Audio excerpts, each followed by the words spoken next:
lutter contre les violences faites aux enfants avec un dispositif totalement inédit en France, un personnage de jeu vidéo créé exclusivement pour venir en aide aux jeunes maltraités. C'est l'association de notre invité ce soir qui a eu cette idée géniale. Bonsoir Laura Morin. Bonsoir. Vous êtes directrice nationale de l'association L'Enfant Bleu. On va revenir sur ce jeu, pas n'importe lequel, puisque c'est le jeu phénomène. Le jeu du moment. Et oui, le jeu du moment, Fortnite, plébiscité partout dans le monde. Mais avant ça, Laura Morin, comment vous est venue cette idée d'utiliser finalement un jeu vidéo ?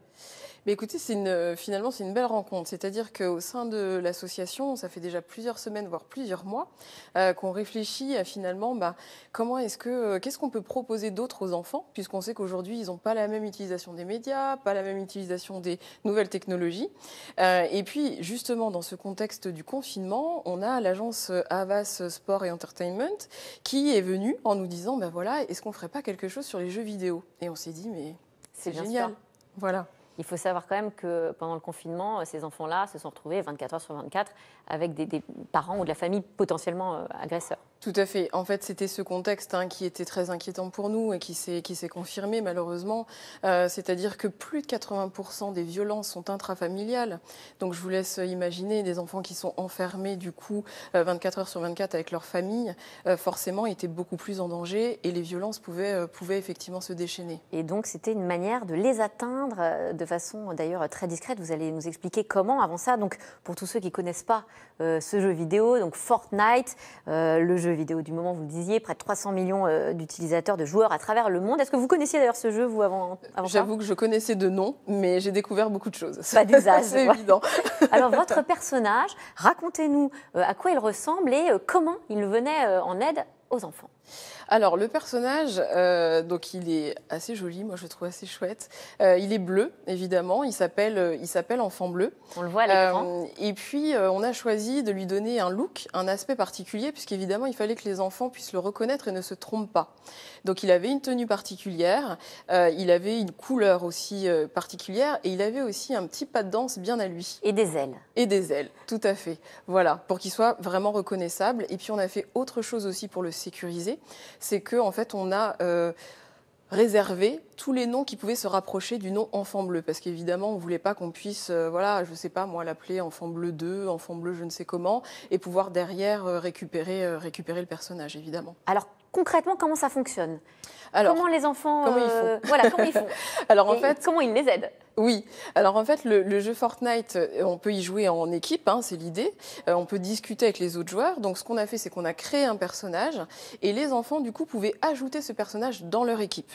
Donc l'idée était d'ajouter le personnage et ensuite, ils pouvaient dialoguer avec ce personnage pour pouvoir expliquer quelles étaient leurs difficultés. Qui était derrière ce personnage ? Voilà, donc c'était les bénévoles. On a eu plusieurs bénévoles, c'est quand même plus d'une vingtaine de bénévoles qui se sont relayés 7 jours sur 7, de 9h à 22h30 à peu près, parce qu'évidemment, il fallait être là le plus possible.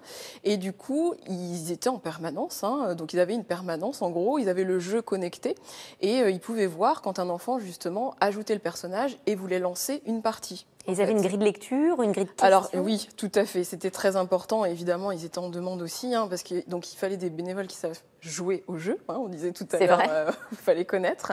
Et puis, ils avaient une grille de questions qu'on a travaillé, nous, en interne à l'association, avec les psychologues, les juristes, à savoir quel type d'informations il faut récupérer, comment est-ce qu'on peut dialoguer effectivement avec des mineurs. Parce qu'on imagine en plus que dans un lieu confiné avec potentiellement des parents pas loin, il y a eu des difficultés à lever. Tout à fait. En fait, il fallait réfléchir à, potentiellement comment est l'enfant. C'est-à-dire, est-ce qu'il a un casque ? Est-ce qu'il a un micro ? Est-ce que finalement, il joue comme ça, sans casque, sans micro ? Et donc, on peut l'entendre, entendre ce qu'il se dit. Et donc, penser, du coup, ce qui était possible. Donc, ça commençait, l'échange, la conversation commençait par ça. Déjà, arriver à comprendre, alors, tu joues dans ton salon, est-ce que tu as un casque ? Est-ce que tu as un micro ? Et en fonction de ça, on adaptait les choses. Voilà. Et la discrétion était très importante. Il y avait des signes aussi que vous pouviez leur proposer ou... Voilà, sauter 3 fois pour répondre oui ou non. Fallait coder presque parfois parce que si effectivement l'adulte est pas loin, l'adulte est derrière, il faut quand même pouvoir parler discrètement. Est-ce que ça a fonctionné ? Est-ce que les enfants ont utilisé ce personnage ? C'est ce qui est pour nous plein d'espoir et on est assez heureux parce qu'on s'est lancé là-dedans en se disant nous on trouve l'idée géniale, mais alors après est-ce que ça va prendre ?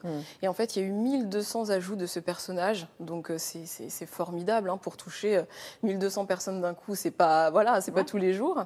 Et sur ces 1200, 30% ont donné lieu effectivement à un échange avec un enfant, un mineur, qui se confiait sur des difficultés. Après, pas forcément toujours sur les maltraitances graves telles que nous, on les traite à l'association, mais en tout cas sur une difficulté. Donc ça peut être des problèmes d'homophobie, ça peut être des problèmes de harcèlement scolaire, etc. Donc il y avait différentes thématiques. En tout cas, ça montre que c'est un lieu où l'enfant est prêt à parler, puisqu'en fait, il s'y sent bien, il connaît.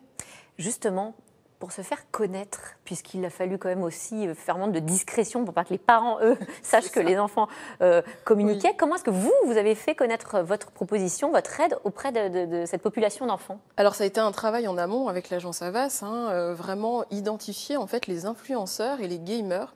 Les gamers, ce sont les joueurs influenceurs. Exactement, ceux qui savent très bien jouer au jeu et qui vont pouvoir donner des astuces, qui vont pouvoir donner des nouveautés, des choses comme ça.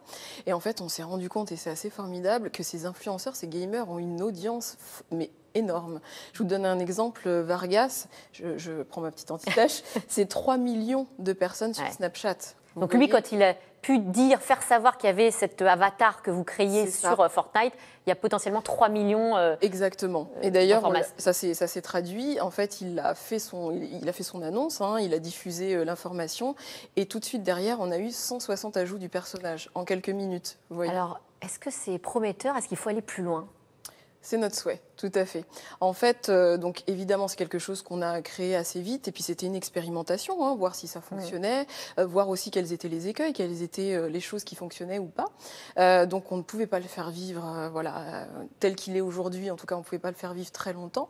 Donc là, maintenant, la deuxième étape, c'est vraiment un groupe de travail, hein, qu'on est en train de constituer et qui va se réunir dès la rentrée pour pouvoir réfléchir effectivement à créer un dispositif de ce type et qui soit pérenne, qu'on puisse vraiment utiliser, enfin que les enfants puissent utiliser sur d'autres. Ça pourrait être d'autres jeux vidéo, d'autres supports où les enfants sont, les sites internet. C'est aussi pour ça qu'on invite au sein de ce groupe de travail les différents éditeurs de jeux pour pouvoir avoir tout type d'enfants. Parce que évidemment, donc Fortnite, c'est vrai que les filles y jouent aussi, mais c'est vrai qu'il y a beaucoup de garçons. Voilà, il y a beaucoup de garçons. Donc aussi avoir des jeux où les filles sont largement représentées. Ça, c'est important aussi. Est-ce que finalement, vous êtes en train de transformer en quelque sorte les outils pour la protection de l'enfance, pour lutter contre les maltraitances?